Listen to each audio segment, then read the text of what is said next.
Did Equifax just thank me for having my information compromised? They probably will thank me if I sign up for their credit monitoring, which makes me promise not to sue them.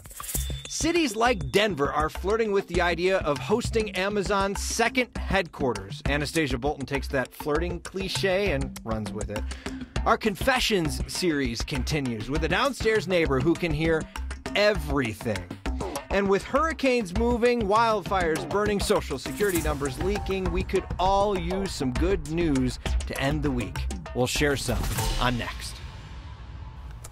If you're watching this show, it means you have a pulse. You probably have some sort of credit, and you're likely one of the 143 million people getting news from Equifax as you find out your information may have been breached. Before you sign up for the company's credit monitoring, Marshall Zellinger has a few things to tell you. If you use the Equifax website and check to see if your data is breached, you could be bound by the site's terms of use, which essentially say you give up the right to a class action lawsuit unless you snail mail a letter opting out of arbitration within 30 days. Separately, Equifax is offering up its company Trusted ID to monitor your credit, but there's more fine print that limits your legal rights. The terms of use were updated Wednesday, one day before Equifax announced the breach, and the term arbitration was added from just 3 references to 27. They knew that there was going to be a number of different kinds of legal action against them, and so they wanted to probably tighten up their liability, if you will. Bottom line, if you want Trusted ID to monitor your credit, you could be giving up some legal rights. While we're at it, we looked at other terms of use to see what other rights you may have given up unknowingly. Using your iPhone, for example, means you've given Apple permission to follow you when you use the Maps program. Various location-related and usage information may be sent to Apple, including the real-time geographic location of your iOS device. In other words, they're following us, right? They're following us, and they're following us, I think, for a specific purpose in general, and that's to send us advertising. Using Facebook has given the company permission to use your name and face in ads while Facebook gets paid and you don't. Facebook is free to essentially put your face next to a Starbucks symbol and say, I like Starbucks, without any compensation to you. Starbucks shows up on my Facebook feed and Starbucks doesn't know I'm a local coffee guy. We got a few questions from you at home today about kids' data being compromised. We were just as confused, so we decided to ask Young Americans Bank about that. I've had as young as 5-year-olds come in and get a loan from, if you say a gerbil in the gerbil cage, kids starting their first lemonade business, they've all come in and started their own business.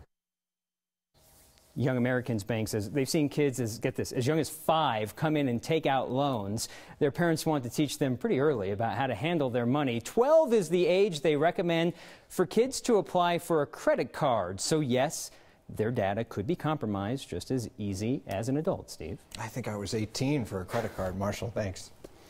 Amazon wants to build a second headquarters. If you're a city, it's a sexy project. Thousands of high-paying jobs, billions with a B, billions of dollars for whatever city gets to have that headquarters. Now the fun part, metro areas across the country are selling themselves to Amazon, hoping they are the company's perfect match. The way 9 News reporter Anastasia Bolton sees it, it's like dating with marriage in mind. We are primed for Amazon. Business is like dating. Look at what I have to offer. A highly trained workforce, mass transit, both in terms of the most advanced airport in the world and a light rail system that can get people from one part of the community to another. We do it through our higher education system, which is outstanding. We do it through 30 federal research labs that are located in Colorado. That innovation, that happens here. Amazon really likes us. It's building 2 facilities in Aurora and Thornton. But we're not just looking for a hookup. We want something serious. We want Amazon's second headquarters. I think Denver and Amazon can be a match made in heaven. The company has a lot to offer, so it gets to pick, according to one analysis, between Seattle, Raleigh, Boston, Austin, D.C., Atlanta, New York, and others. We're confident, though, all others won't match. Few places in the country, and in the world for that matter, combine our business climate with our quality of life. So I think that gives us an enormous competitive advantage. For Next, I'm Anastasia Bolton. Amazon set out a bunch of requirements for a city or a region if they want to qualify for their second headquarters. The deadline to submit proposals is next month. Wherever it's built, the headquarters will house 50,000 full-time employees with an average salary and benefits exceeding $100,000 a year. Well, we have talked a lot about the different first responders from Colorado who have been deployed to the different disaster areas across the country recently. Firefighters, EMTs, search and rescue groups are all helping out people who need it the most in Texas and Montana. There's also a group from the Denver area that dropped everything and went down to Houston to help rescue animals, close to 200 of them actually. Many were found alone on roofs and in flooded houses. Many families who lost everything told the rescuers to take their pets because they couldn't take care of them any longer. Those animals are going to rescues all over the country. Other pets are staying in Texas waiting to be reunited with their families. Know how much your pet is your family and how important it is to make sure these families stay together with their pet. It's this overwhelming feeling of we're going to be okay. It is Texas strong. It is, America strong. We're all pulling together to help these communities and help these animals. They're still setting out on rescue missions and trying to reunite pets with their owners in Houston. If they still can't find them within a month or so, the animals can be adopted from rescues. Our next question comes from a next viewer named Mark. Has the state of Colorado fixed the law pertaining to the titling of salvaged vehicles? The reason I ask is seeing all the cars and trucks underwater in Houston and surrounding counties.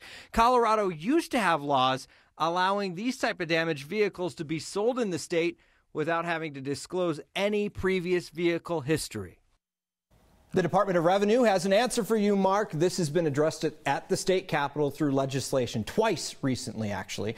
First in 2014, that bill made sure cars that have been rebuilt from salvaged parts or cars that are flood damaged have that disclosed in their titles. During the past legislative session, another House bill was passed that changes the actual definition of a salvaged vehicle to a car that's damaged by flood or a lot of other incidents, excluding hail damage, to determine the car is determined to be a total loss.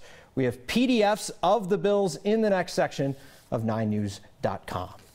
May I make a recommendation? This is where we point you towards something, anything, that isn't ours but is worth your time. The New York Times has this adorable story about Harvey and Irma. No, not the hurricanes.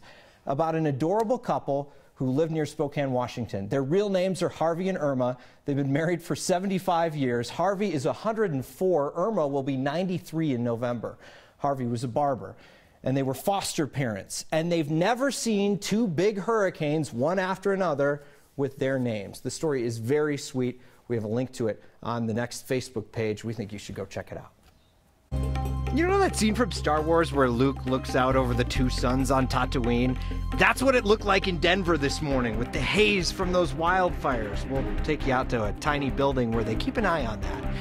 Live TV makes everything a little more fun and hilarious. And a confession from a man who is sick of hearing his noisy neighbors. Next.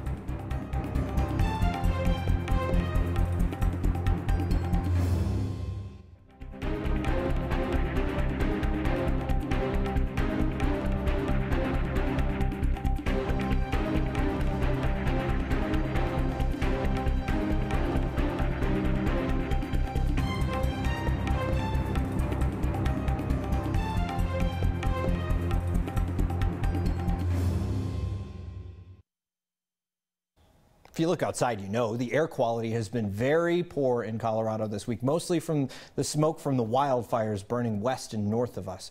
A lot of people have struggled with stuffy noses, watery eyes because of all of it. But it had us asking, what's up with the air quality station in downtown Denver, near the intersection of Broadway and Champa? How does it actually work? We reached out to the city of Denver and they got us some answers. This particular one is run by the state. There are a total of 5 run by the state in the Denver area. Each of them runs 24 hours a day and measure data continuously. That includes carbon monoxide, ozone, particulate matter, and no one is in that tiny building 24 hours a day. They can actually gather all that data remotely. The state uses the data to figure out what, if any, warnings need to be issued in the Denver area. There's also an air monitoring station near Swansea Elementary School that's run by the city. You can check out all of that data hour by hour if you're interested in that kind of thing and learning more. We have more information in the next section of 9news.com. You know what? We were just having too much fun. Ah, the joys of live TV. You never know what's going to happen. Our Danielle Grant was doing live weather at a kids' soccer event yesterday when this happened. When you slow it down, you see first goes the shoe, then goes the kiddo. Have no fear, though. After a few seconds on the ground, he's up and at him again. It made us chuckle, so we had to share it with you. Oh, poor sweet Aria. And did you see, Steve? No tears. No tears. Yeah, it was impressive. Very impressive. And his sister was like, yes, get out of here. I got the soccer ball. I've been in his shoes a couple of times. I know. Haven't we all? Maybe not on live TV, though. I love it. Sweet Ari. That was a fun afternoon out there at Central Park. Too funny. Of course, we have been keeping a close eye on the skies across much of Colorado. So smoky, so hazy. And yet again, this evening, this is the view overlooking downtown Denver that a lot of us are dealing with, all because of those wildfires that currently are burning, not only here in Colorado, but much of the West. We're looking at all that smoke and haze just wrapping around this ridge of high pressure and pushing into Colorado. Now, the good thing is this weekend, that ridge shifts ever so slightly off to the east, hopefully taking the smoke and haze with it. Of course, all eyes to the south in the Atlantic, where Hurricane Irma continues to just be on the move with its wrath.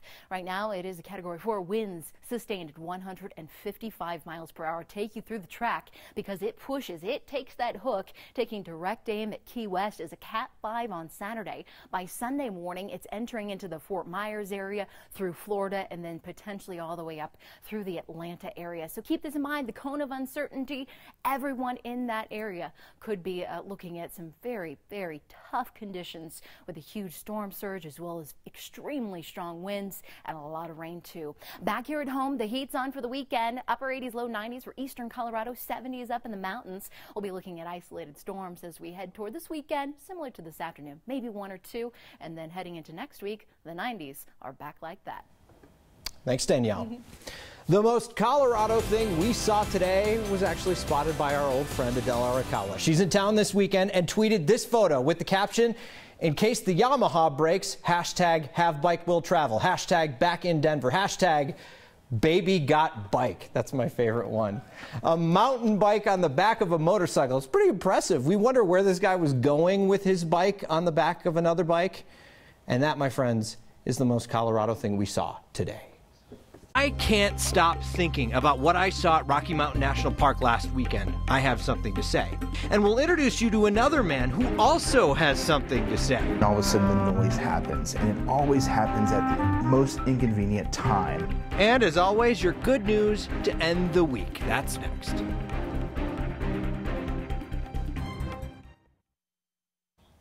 Most people who live below someone in an apartment have some sort of frustration with those who live above them. Upstairs neighbors can be loud, stomping around in the middle of the night, having a dance party, who knows. So we figured it was time to do a confessions of a downstairs neighbor. So yeah, my name's Cody, and this is my confession of a downstairs neighbor.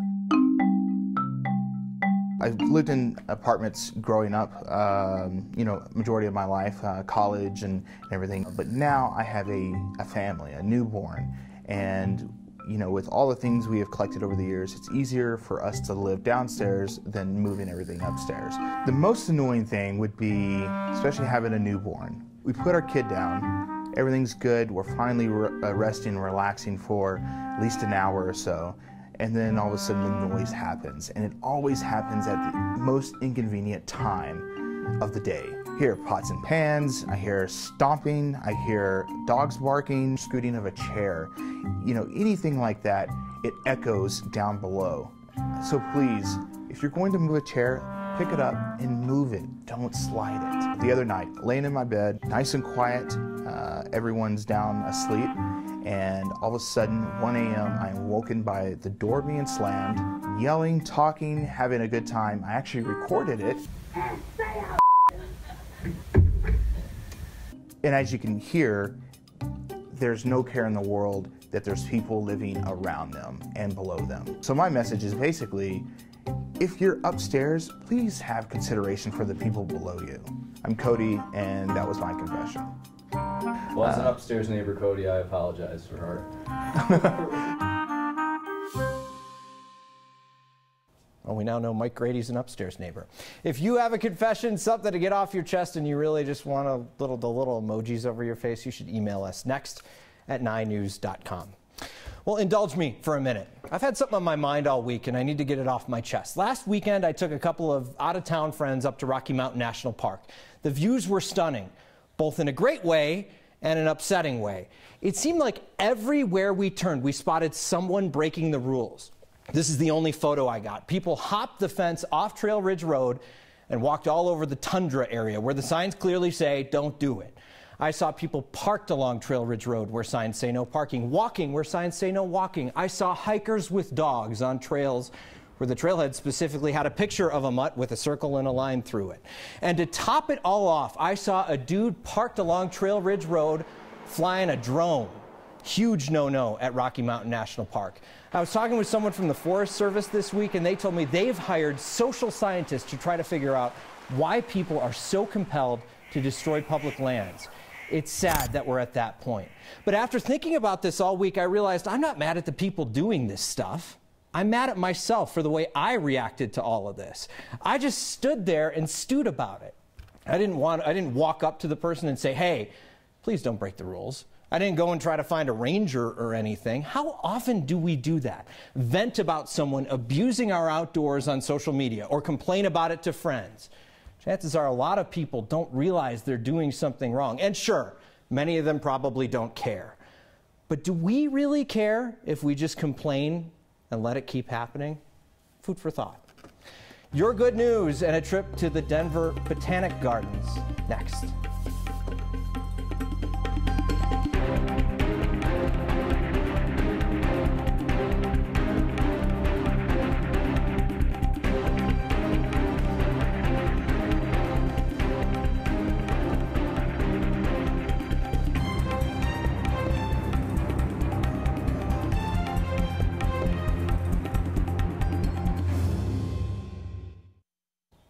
It's Friday, the end of a hard week. You know what that means. Your good news. Today we went to Denver Botanic Gardens and asked those who were spending their day there about their good news.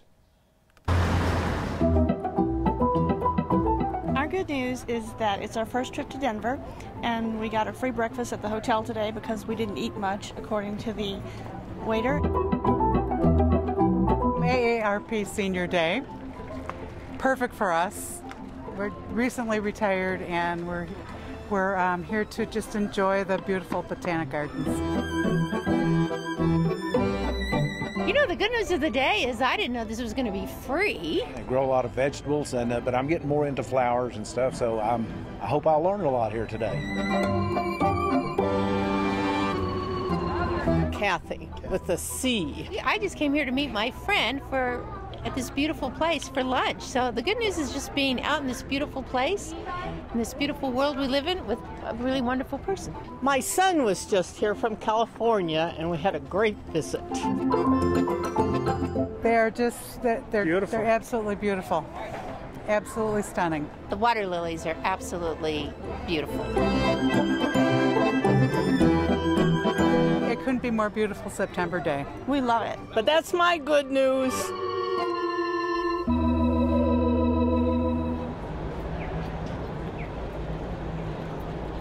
Getting lots of good news tonight. We asked you what drink you're enjoying while you're watching next. Everything from a Subway cup, with some soda in there, to a Pinot Noir paired with a chicken pot pie. Sounds like a delicious pairing. Maybe we'll try it out next time.